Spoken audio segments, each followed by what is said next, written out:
Há muito tempo vem se discutindo sobre a fé e as ciências em assuntos relacionados, por exemplo, quantos anos, quanto tempo tem o planeta Terra. E, ao contrário, do que muitos pensam, a ciência ela não é contra a fé, ou pelo menos ela não deveria ser contra a fé. Porque a ciência também foi uma criação de Deus. Deus capacitou o ser humano a tal inteligência a ponto de desenvolver uma matéria chamada ciência para explicar determinados assuntos, entre outras coisas que a ciência faz. O problema é que diversas contradições que as pessoas encontram na Bíblia, né, afetam a mente daqueles que querem realmente entender qual a idade teria o nosso planeta Terra. E os dinossauros, aonde que isso tudo pode se encaixar lá dentro da Bíblia. Inclusive, pessoal, tem até já tem vários vídeos e matérias na internet que trata desse tema, os dinossauros na Bíblia. Lá eles explicam que realmente, talvez, a Bíblia em alguns versículos possa fazer menção aos dinossauros, e de fato, eu também creio, porque através desse vídeo hoje, vocês vão entender por que eu creio nisso. Então vamos prosseguir.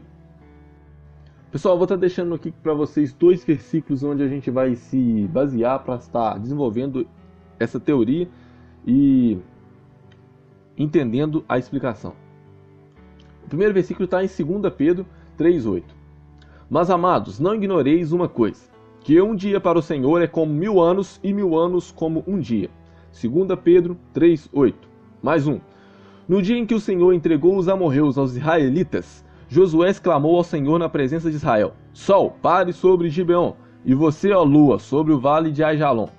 O sol parou e a lua se deteve, até a nação vingar-se dos seus inimigos, como está escrito no livro de Jazar. O sol parou no meio do céu e por quase um dia inteiro não se pôs. Josué 10, 12, 13. Então vamos lá, pessoal. Primeiro ponto. Eu consigo ver algo interessante nesses versículos. No versículo de Pedro é afirmado que um dia para Deus é como 1000 anos e 1000 anos é como um dia. Não é verdade? No versículo do livro de Josué é afirmado que Deus parou o sol e a lua, logo o tempo foi parado. Chego nessa conclusão, logo o tempo foi parado, até que Israel venceu seus inimigos. Incrivelmente, esses versículos nos provam que Deus não está preso no nosso tempo e nem espaço. Isso é onipresença. Está em todos os locais. Ele está comigo, ele está com você, ele está com qualquer um. Isso é onipresença. E ele também controla o tempo. Isso é onipotência, ele tem total poder. A gente pode entender no versículo de Pedro que não necessariamente um dia equivale a 1000 anos e nem vice-versa. Isso é o que eu entendi do versículo. Se você tem uma ideia diferente, um ponto de vista diferente do meu, por favor, deixe nos comentários, que o intuito desses vídeos aqui não é provar para vocês que eu estou certo, ou que isso está certo, ou que está errado, mas sim é apresentar uma ideia que pode ser discutida, a fim de chegarmos a uma conclusão que vai agradar a todos. Beleza, pessoal? Continuando. No versículo de Pedro, vale lembrar que, no contexto onde estava escrito, era Pedro estava escrevendo aquela carta para o pessoal, a fim de nem em questão de qual é que é o tempo em que Deus vive, esse tipo de coisa que a gente está abordando aqui. Foi sobre o tempo em que Deus responde a orações, em que Deus opera seus milagres, suas maravilhas. Mas isso não impede de eu usar esse versículo para estar embasando a minha teoria. Por quê? Porque Pedro não deixou explícito nessa parte em que para Deus um dia seria como 1000 anos, só nesse critério. Não. Pedro simplesmente deixou lá escrito: não esqueça essa coisa, um dia para Deus é como 1000 anos. E não necessariamente um dia seria como 1000 anos e vice-versa, não. O que, na minha opinião, Pedro quis provar a respeito desse versículo é que Deus não se limita ao nosso tempo. O tempo em que Deus vive, o tempo de Deus fazer suas coisas, o tempo em que Deus opera, entre demais coisas, o tempo de Deus não se difere de um dia para 1000 anos, 1000 anos para um dia, 10 minutos para 10 segundos, não, porque Deus ele não está preso no mesmo tempo que nós estamos. Deus ele é onipotente, onipresente, isso é incrível. E no versículo de Josué, também é interessantíssimo ressaltar que Deus ali controlou o tempo, ele parou o tempo para que Israel vencesse seus inimigos. Através da oração de Josué, Deus atendeu seu pedido e ele parou o tempo. Deus parando o tempo mostra ainda mais a sua onipotência. Mais uma vez, mais uma prova que Deus não vive no nosso tempo e nem no nosso espaço. Beleza, esse é o primeiro ponto que eu acho que a gente tinha que entender. Segundo ponto, pessoal, segundo indício, até onde vai o meu conhecimento, até porque eu nunca pesquisei tão a fundo sobre a constituição do nosso tempo atual, foi, um grupo de homens, ou foram pessoas, obviamente, que chegaram a determinada conclusão que viveríamos em um dia contados por 24 horas e 30 dias no mês de 12 meses, assim formando um ano de 365 dias. E é válido mencionar que aqui estou me referindo a nós hoje e não na época bíblica, que com certeza tinha uma contagem de dias, ou o calendário era diferente do nosso. Beleza? Então, não é necessariamente porque nós vivemos em um dia de 24 horas que também Deus viva dessa maneira, porque nós já aprendemos que Deus não vive em nosso tempo.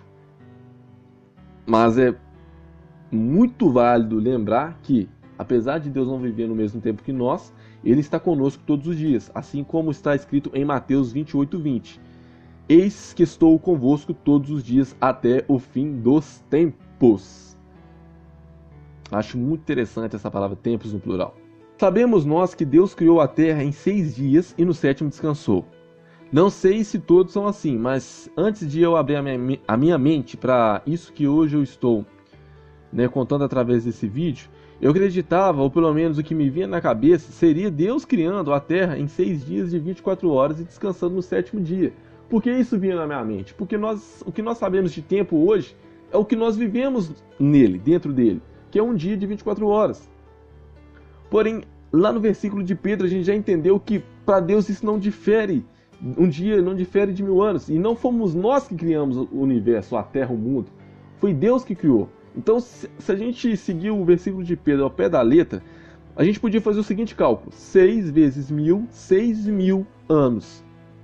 Porém, como a gente já sabe, não temos certeza de quanto tempo equivale para Deus, quanto tempo seria um dia para Deus. Então chegamos à conta de que a criação da Terra pode ter sido em mais de 6 dias normais. A Terra pode ter sido criada em 6.000 anos, 6 milhões de anos, 6 bilhões de anos. Porque para Deus isso talvez não pode ter passado de 6 segundos. Não é verdade? Então, essa é a minha ideia. Aqui eu consigo, já não acabou, é lógico, todo o estudo, mas aqui já é a chave do estudo. Talvez, pessoal, isso é tão incrível da gente pensar, da gente mencionar, que o ser humano ele foi a última criação de Deus, né? Nós sabemos o que aconteceu antes ou durante esse processo. Não sabemos se talvez dinossauros passaram nesse período. Porque se a gente fazer o seguinte, entre aspas, um teatro na nossa mente, em Deus criando as coisas e Deus colocando todos os animais, sobre a terra, e passado vários anos, depois Deus resolveu criar o ser humano, nós não sabemos o que aconteceu e se aconteceu alguma coisa de fato. Mas aqui conseguimos entender que Deus controla, opera, o tempo, ele vive, é tão difícil até mesmo de expressar isso, ele vive fora do nosso tempo. Então, isso poderia, talvez, explicar o porquê das estrelas emitirem uma luz que está a 600 milhões de anos-luz da Terra. Ano-luz é o tempo em que a luz percorre em um ano, Porque se na Bíblia a gente não encontra a real idade de tudo, pelo menos através desse estudo podemos teorizar que realmente a ciência ela pode estar certa, porque eu falo lógico na sua teoria dos anos, dos astros da Terra.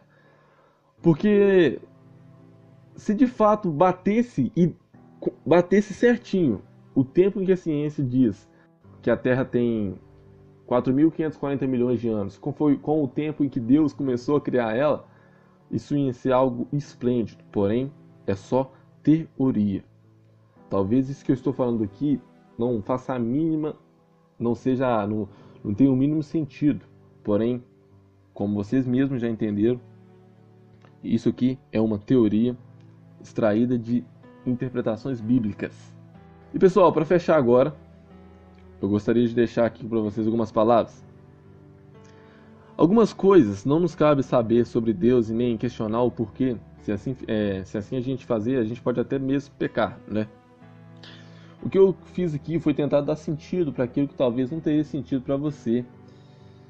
E mesmo sendo que ainda existem diversas disputas entre a fé e a ciência, cabe a nós confiar em Deus e acreditar que todas as suas palavras são verdadeiras. Talvez várias pessoas vão assistir esse vídeo e achar uma loucura isso que eu falei. Mas meu desejo é que você, como eu, que tem a mente aberta a sempre ouvir a opinião do outro e entender que nem sempre só você vai estar certo porque cresceu aprendendo sobre um determinado assunto e nunca teve a curiosidade de entender a fundo o que realmente te foi ensinado, é que esse vídeo possa ter te servido para alguma coisa, de coração. Queria ressaltar aqui que, apesar desses tipos de assuntos serem bem interessantes, nossa salvação não está nisso e que isso nem é um detalhe que nos importa saber. Pessoal, se gostaram do vídeo, por favor, deixe aquele like. Se tiverem alguma dúvida, põe nos comentários também. Se achou que eu viajei legal, coloca nos comentários também. E se vocês gostarem do vídeo e quiserem, eu vou estar trazendo, tem vários assuntos desses dentro da Bíblia que podem parecer não ter nenhuma explicação, mas como eu mostrei aqui para vocês hoje, tudo pode ter uma explicação e a gente não precisa sair fora da Bíblia para poder achar essa explicação não. Eu vou estar trazendo vários vídeos para vocês, é só deixar nos comentários se gostaram. Beleza? Um grande abraço para vocês, que Jesus abençoe todos, falou e até mais.